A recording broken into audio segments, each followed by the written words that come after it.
Well, to make sense of the most recent ABS-CBN survey bulk Pulse Asia, we're joined by Professor Richard Heydarian. He's an assistant professor for political science at the De La Salle University. Good morning, Richard. Good to have you back.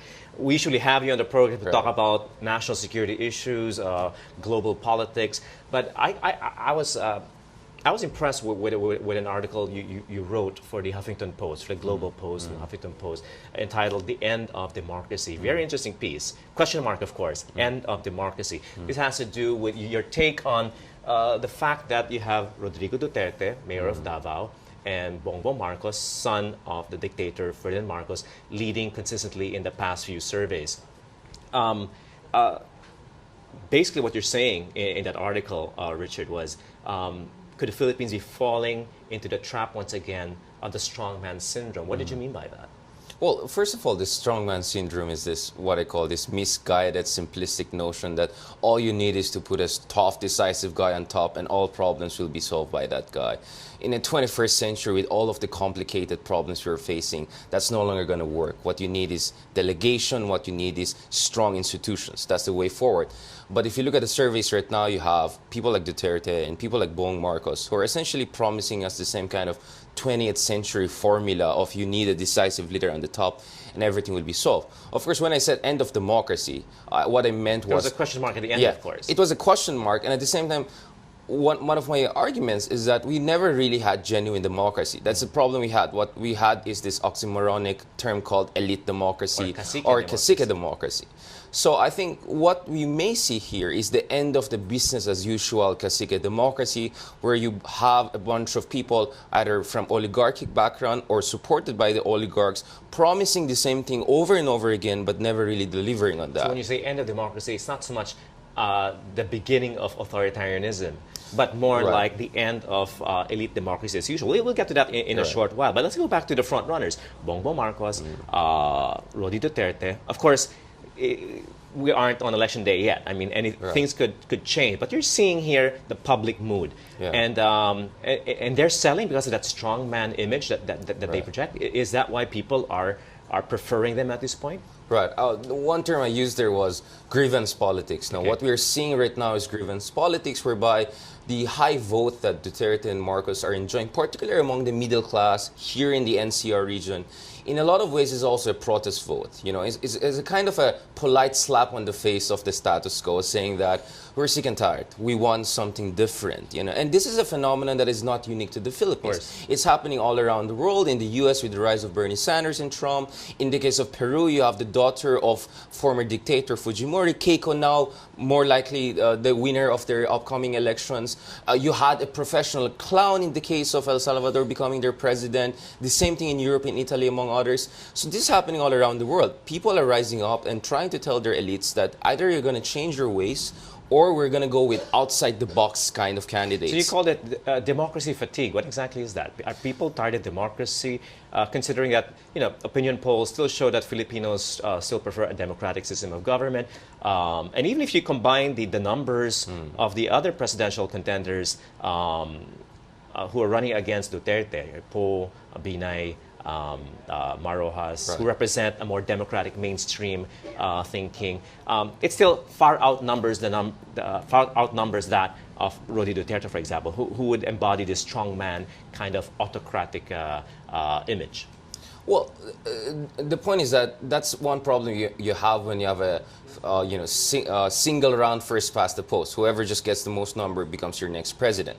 So I do agree that overall we Filipinos perhaps are for democracy. But I also have a sense that if people are given an option of, business as usual, cacique democracy, but the same kind of incompetence, worst traffic in the world, longest running and most ineffective land reform in the world, the kind of infrastructure bottleneck on one hand, and then they'll tell people that maybe we'll have to chip away a little bit at your civil liberties here and there, but we're going to give you performance, we're going to have effective government.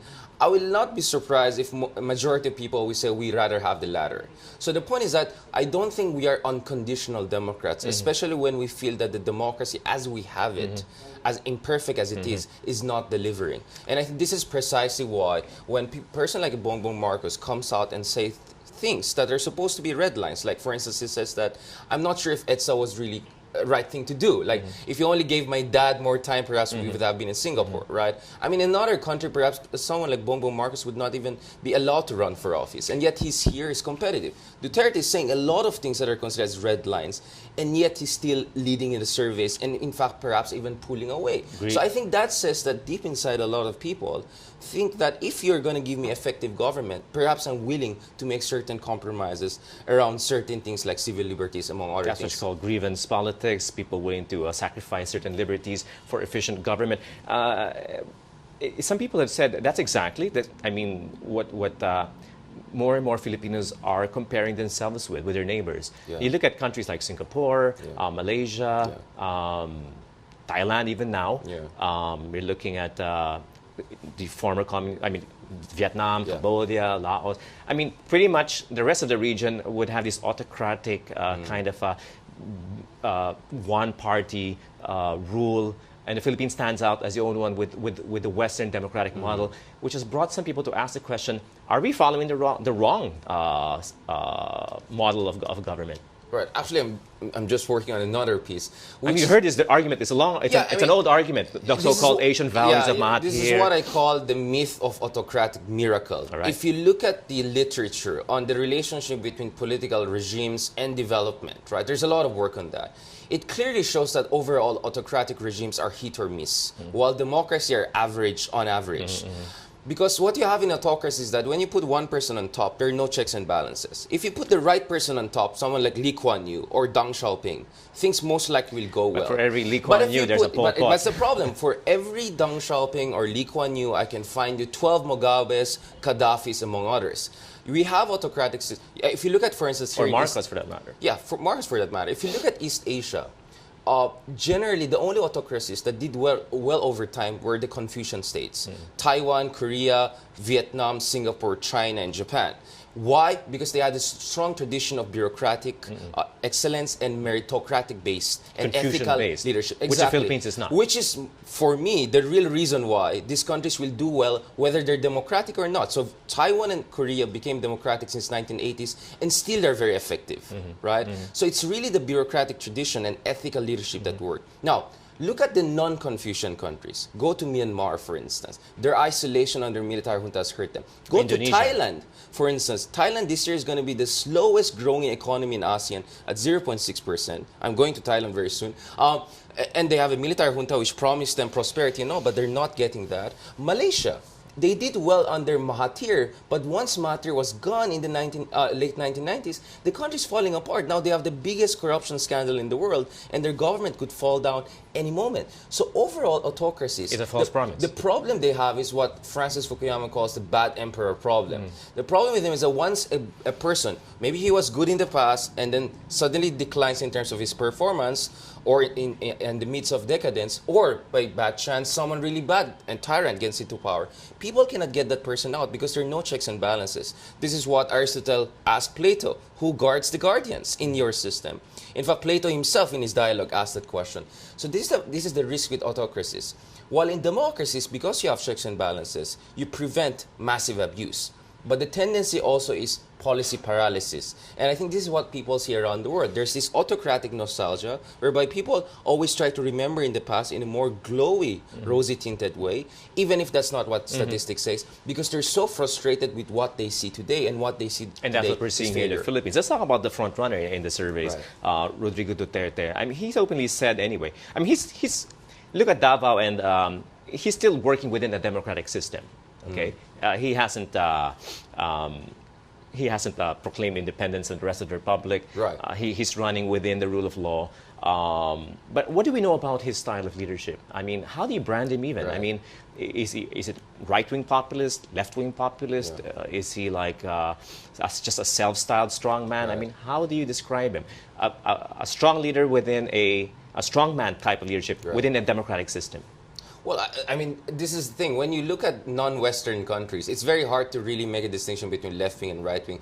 The first problem was when Perón in Argentina came into power. You know, he had labor union backup. He also had a little bit, ultra-conservative, almost proto-fascist backup. So the tendency in developing countries that you may have these populist leaders, demagogues coming out, and they can appeal to all sections of the society. That is why they can mobilize a lot of people. Now, the question is whether Duterte is that kind of person. If you look at Duterte, some of his policies kind of are left-wing, some of his policies are right-wing. But I think what makes him distinct from all of the candidates, the perception, because politics is a game of perception, is that he's the only authentic candidate.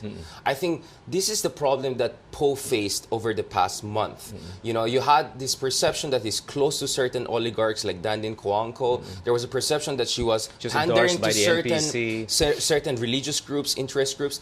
And then you had the endorsement of Estrada, and the fact that she didn't categorically turn down a possible endorsement by Arroyo. So many people said maybe she's not the anti-establishment candidate or the reform candidate we're looking at. She's a business-as-usual candidate. And that vote went to Rodrigo Duterte. Exactly, that's where you see the Duterte. And not to mention that Poe's, victory, or, she had a Pyrrhic victory in the Supreme Court. I don't think it helped her. It actually may have hurt her, actually. It legitimized her candidacy rather than making her look like the outsider. And she's no longer the victim, right? She's no longer the victim. So I think that helped Duterte. But I think Poe is very much in the race. If you look at it, statistically, up until the last day of elections, up to 15% of the people can change their minds. And remember, now you have these controversial statements coming out of Duterte. The last survey is April 5 to 10, so it has not taken into consideration these latest statements. It is possible that not the uber loyal, the hardcore supporters of Duterte, but the soft supporters of Duterte might think twice. And surveys show that Poe is by far the most preferred candidate as a second preference. Way more than anyone else. So this election will come down to two things. It's a crossroads, basically. Strongman-style leadership, whether it's because of nostalgia or whether because it's the total failure of the elite democratic system we have. And you have a more third-way approach, which is like not politics as usual, but a reformist kind of democracy. Where do you think Filipinos will go? Or will that be the big debate on election day? The point is this. I think if Poe seizes on the backlash against Duterte right now, particularly by playing the feminist card, right? Because this is which she has already. She's come out with a series of ads. We are finally seeing that, because if you look at the debates, generally, Poe always avoided getting confrontational towards Duterte, while you had Duterte actually essentially criticizing everyone.